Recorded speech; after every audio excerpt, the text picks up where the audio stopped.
Okay, welcome to the next part on the rise of Japan and its entrance in World War II, which eventually leads into the attack on Pearl Harbor, which is a major part of U.S. history. So if you notice at the top here, it talks about strained relations with the U.S. The last thing we talked about, if I can get this here, whoops, was this, the Nanking Massacre. Now, with that happens in 1937. That's 2 years before Hitler invades Poland to start World War II on the European side of things. I didn't mention this last time. I should have. A lot of historians today are looking at this and thinking, World War II, you could argue, started with the invasion of China, not with the German invasion of Poland. I'm not going to get into that right now, but there's some good arguments for that because the whole world's eyes do come to there. Especially America, Britain, and France look at Japan and say, what the crap are you doing? When they start finding out of all the bad stuff, especially the Nanking Massacre stuff, even before then, they're like, what are you doing, Japan? Stop invading a sovereign nation. You could have solved this diplomatically. Why are you being such a mean person? We thought we didn't want any more wars after World War I. And then they learn about the Nanking Massacre, and they're like, you guys have really gone off the reservation. Pull it back. And until you do, we're going to impose economic sanctions on you. Now, Britain and France putting sanctions, meaning that they're going to withhold trade from Japan, wasn't as hurtful as the U.S. doing it. Why? Well, the U.S. decides to say, we're not going to give you any more steel and oil. If you remember from the last video lesson that I just gave you, Japan got enough timber and coal from taking Manchuria, and they take over China in order to get more steel production, but they don't quite have it yet. And in fact, the Chinese are doing a great job of sabotaging their own factories to try to stop Japanese production. There's a lot of crazy things going on there, so they haven't gotten that production going the way they'd like to, and they really rely on America. America is the greatest steel producing nation in the world. Still could be today if we wanted to, but we definitely were back then. And we traded a lot to Japan. And FDR, President Franklin Delano Roosevelt, says that nope, we're going to severely cut back on this. By the way, this was harsh to the American people because we needed that trade. We're in the middle of the Great Depression, and FDR says, we can't do this. We can't trade with these people. They're until they stop being evil, essentially. So we do that, and the Japanese are sitting there like, oh crap. We're taking over China. We want our huge empire. Do we pull the trigger now or do we not? And so, they just kind of sit on their haunches and they try to kind of get it to where what, the Western allies, basically the United States and France and Britain have been such pansies, and they've given away on so many of the things. They've appeased Germany, Italy, and Russia so much. They'll probably appease us too if we just hold our ground. So for 2 years, they just have these arguments with the French, the British, and the Americans saying, well, anyways, just stalling for time to see if they can just keep what they took in China and not have their hands slapped too badly, and then resume trade and get the steel and oil they need. But then World War II starts again in the West, in Europe. France gets conquered. The Netherlands gets conquered. Belgium gets conquered. Everybody's out of it except for Britain. Except for Britain is now going through the Battle of Britain in 1940, and they're so hard pressed. There's nothing they can do about the East. The only country that stands in the way of Japan now is just the United States.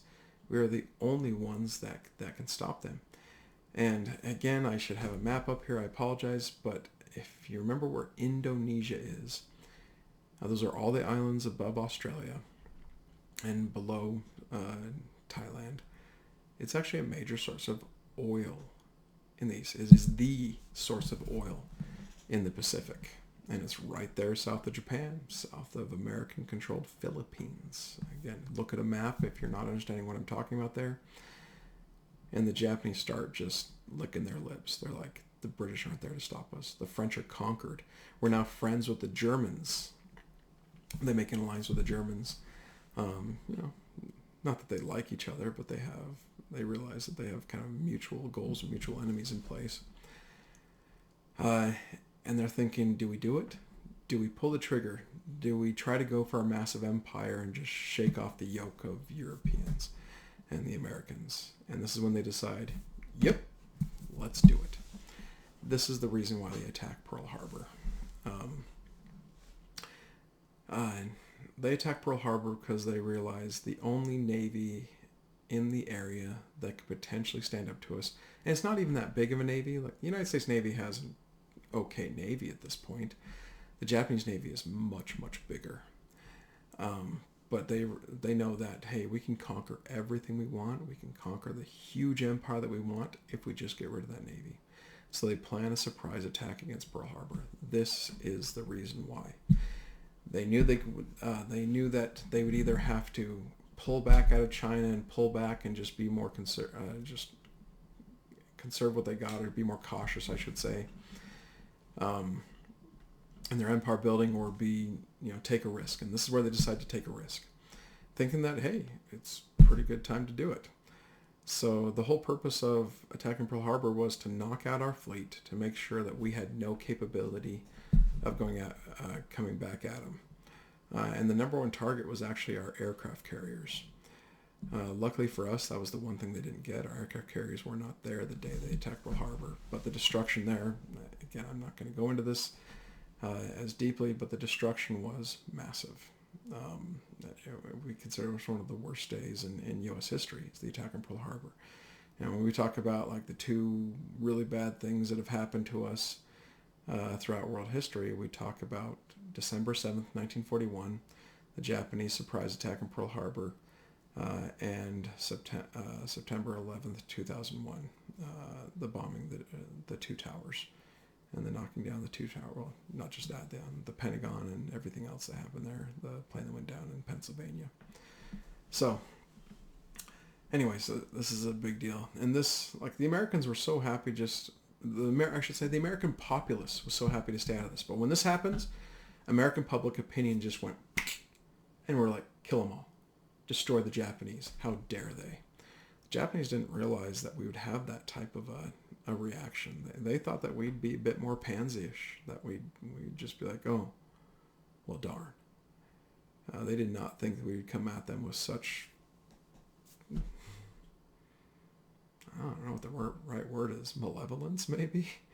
We were pissed.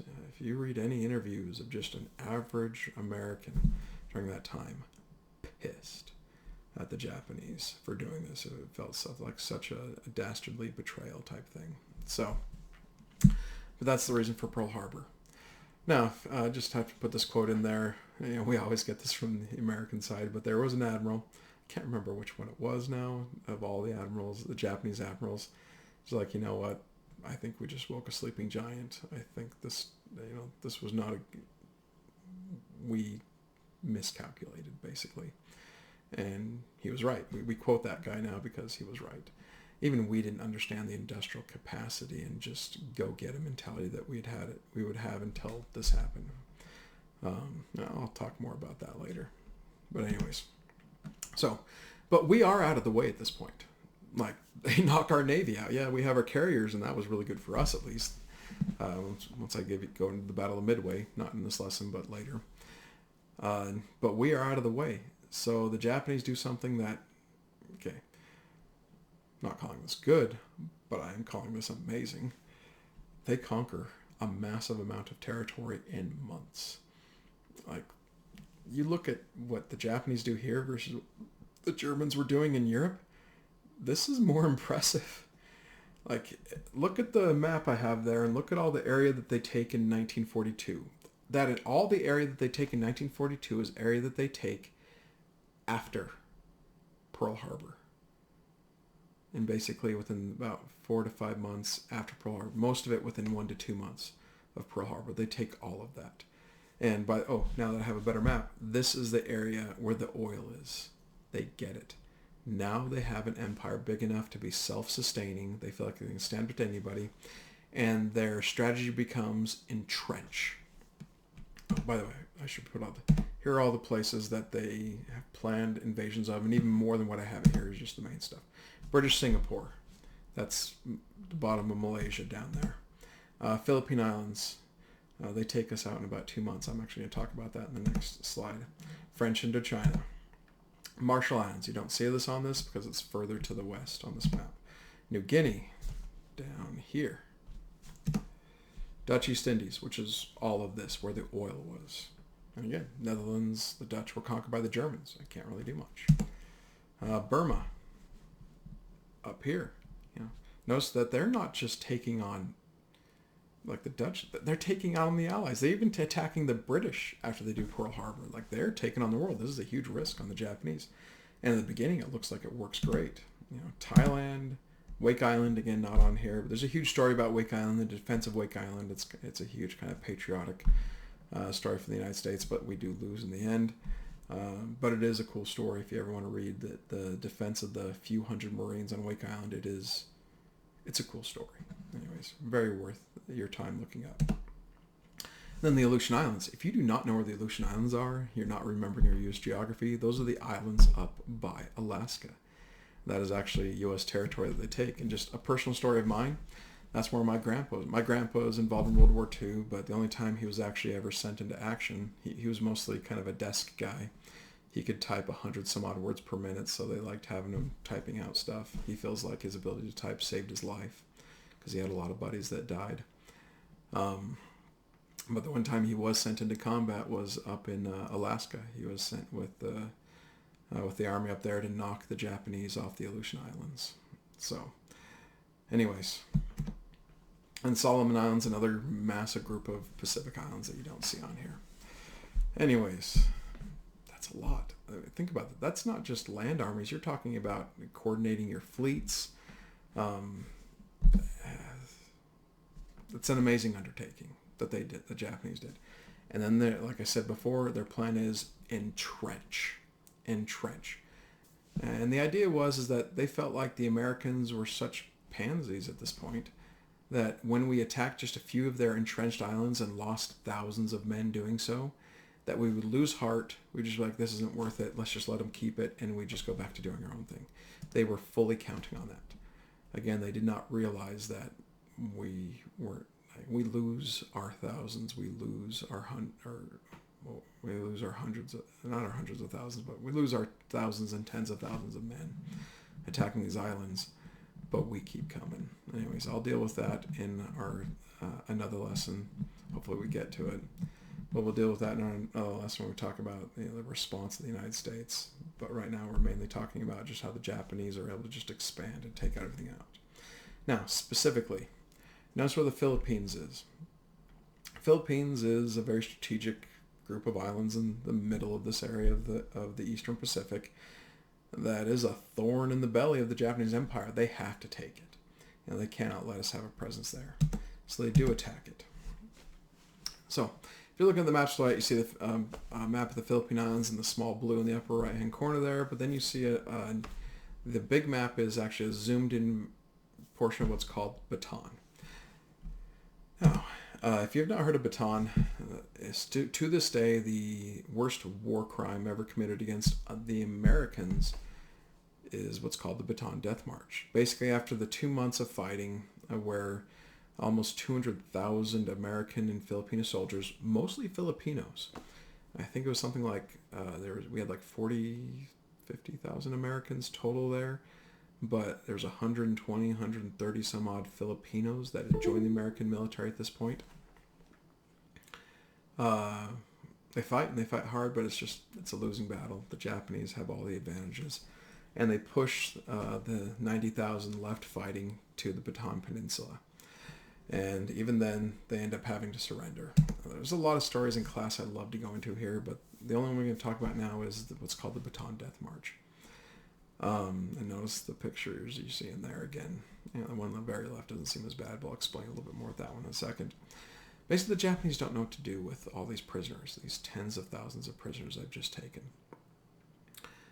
And they've also lost all respect for the Americans. Like, taking the Philippines and taking a bunch of other islands from the British and the French and the Americans was so easy for the Japanese that they're like, why did you guys ever control the world in the first place? Like, what made you the masters of the world over the last 100 years? You know what? We're so much better than you.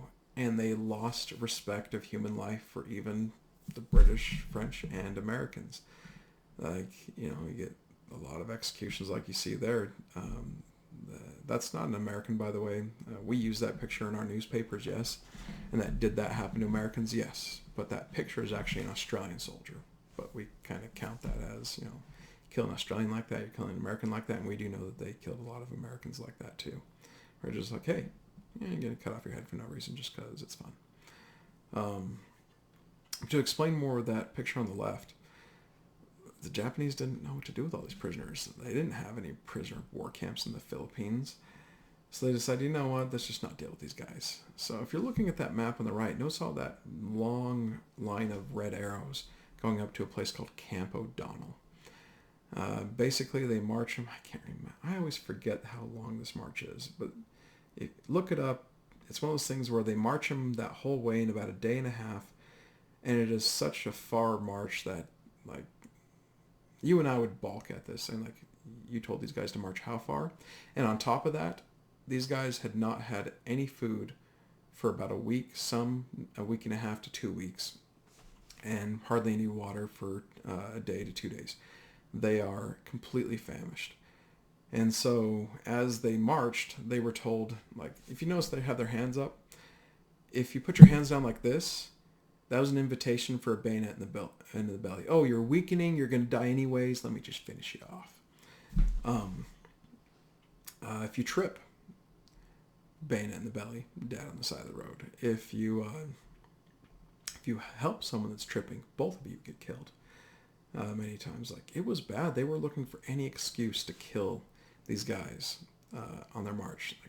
The question I have is, like, why didn't they just kill them all? Like, what kept them from not killing them if they were just going to be jerks like that? Like it was bad. The stories from this death march are bad. It's almost as bad as the Nanking Massacre. Excuse me, that was creeping up on me. So they're definitely not as bad as the Nanking Massacre, but the atrocities are up there. There's other stuff that happened in the Nanking Massacre that just, again, thinking of it just makes my eyes pop a bit. You don't think that people can do those bad things to other people. Anyways. So I can't remember how many people died, but surprisingly, a lot of these Americans and Filipinos survive. More than you would think would under the conditions they're given this march. It's almost kind of like a miracle in a way when you look at it this way. I think out of like the tens of thousands there were, it was like 12,000 that were killed. But the conditions you just heard me talk about, it seems like half of them or more should have died. It's kind of crazy. Again, this would be another great topic for a research paper, although this is one of those topics where I just give you a word of caution. It doesn't make you feel happy inside to read about this stuff, but it is necessary to know about just because it is part of our history. And once you know that these things can happen, well, hopefully we can stop these things from happening ever again type thing, although that hasn't been this case. The 20th century is rife with stuff like this. This is just one of many examples of bad stuff that happens like this around the world. Even to this day, there's still stuff like this happening to this day. Anyways, I'll leave it at that. This is the end of this and kind of this rise of Japan. But basically where we're at, just to summarize where we're at here, is Japan. I'm actually going to go back to this slide. Japan has created their empire. It's not as big as an empire as they want. Like an area they really want control. They want control of all of China, and they want control of India as well, and they want control of Australia. But if they could get those three areas, they have the empire they want, they've been dreaming of. Now, they would love a little bit more, like they actually want all of like Siberia, like all of Eastern Russia, just north of Manchuria there. You know, they want Mongolia too, but if they can get China and India and Australia, they have their empire, and they feel like they'll be as great as any other empire ever in human existence, which would be kind of true. If they're able to get that, yeah, we stop them. But that will be in another lesson. We'll see you guys later. Have a good one.